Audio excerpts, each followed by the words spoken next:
The Western might be the quintessential American genre. But times have changed. The once solid definition of good and evil has weakened, and the themes have become much more complicated. The Western has evolved. Today we're going to look at this evolution, the so-called neo-Western. And one of the best is Logan.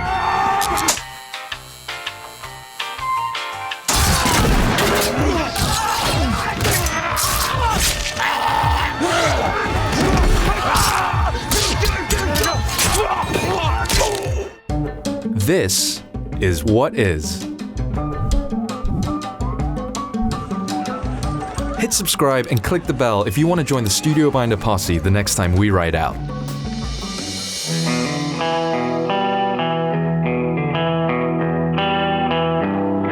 Genres are defined by expectations. You got one chance, get out of this alive. Think of a Western. What do you see?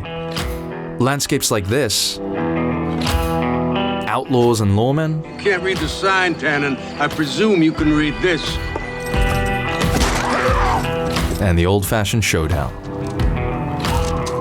These genre expectations are best consolidated into three categories: character, setting, and theme.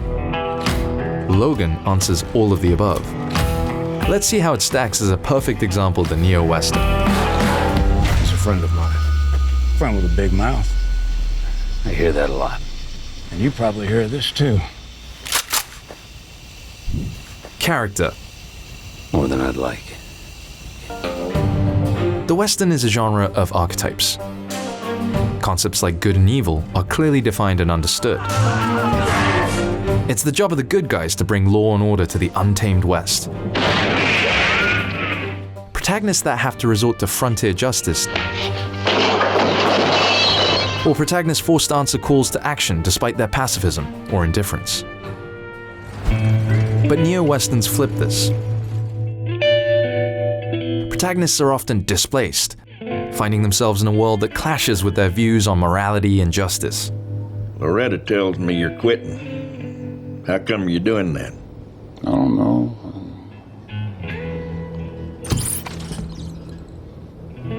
I feel overmatched. Logan is a haunted loner, prone to violence, adverse to change, and self-serving. Logan, we mustn't forget about Laura. It's not our problem. He's resistant to anything resembling nobility or traditional heroism. And his healing ability prevents normal aging, so he can't be claimed by any one time period. His displacement is permanent.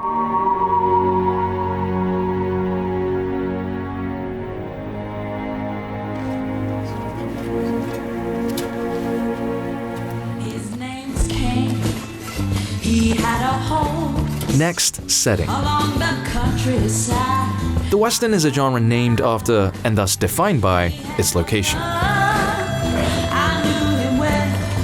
Oh, I heard him sing But setting is more than just location. of someone. It also includes a time period. The setting of a neo-Western is similar, but the time period is closer to modern day. And so, it's a story for modern times. Looking at the setting, the film forges its narrative through practically all of the iconic Western backdrops, beginning in the barren desert near the Mexican border, traveling through the prairies of the Midwest, and eventually arriving in the lush forests of North Dakota. Early in the film, a talk radio host establishes the year as 2029. It's 2029. Why are we still talking about mutants? Since setting comprises time as well as location, the film's near-future context helps to further displace and alienate Logan. The Western iconography clashes with the near-future technology constantly. Here we see self-driving trucks threaten to mow down a team of horses. We should help them. No, we have to keep going. Someone will come along. Someone has to come along. The end effect? This neo-Western hits closer to home.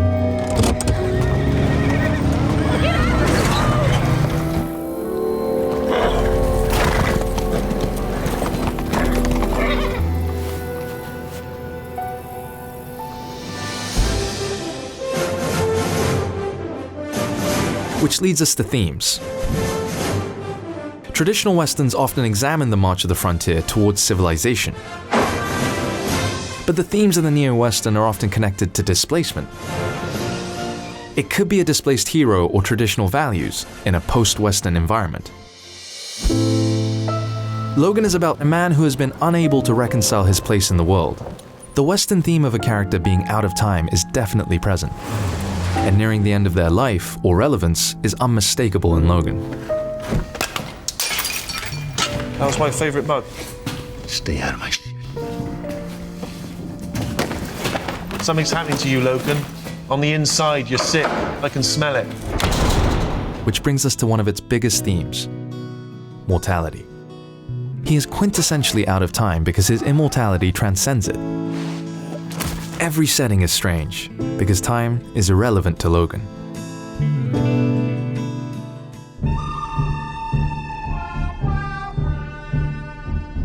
So when it comes to the neo-western subgenre, remember its building blocks. At least one of the characters will reveal themselves as a classic western archetype. You need a hand? Ready? Go! But out of step with their world.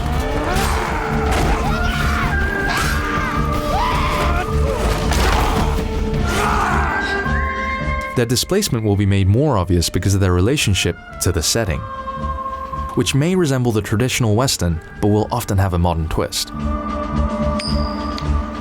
And tied to themes about clashing values. What's the most you ever lost on a coin toss? Lawlessness, mortality, and existentialism. Great Scott!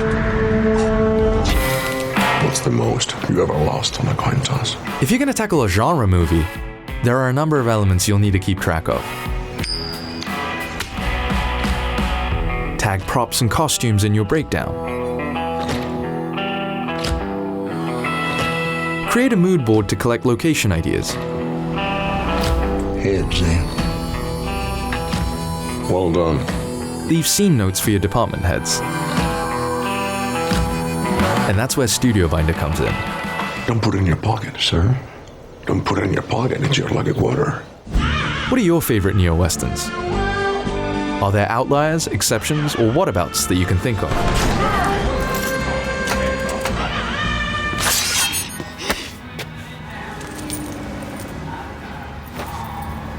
Last ride.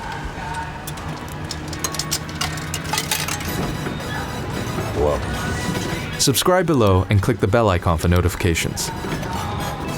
Until we meet again, happy trails, mutants!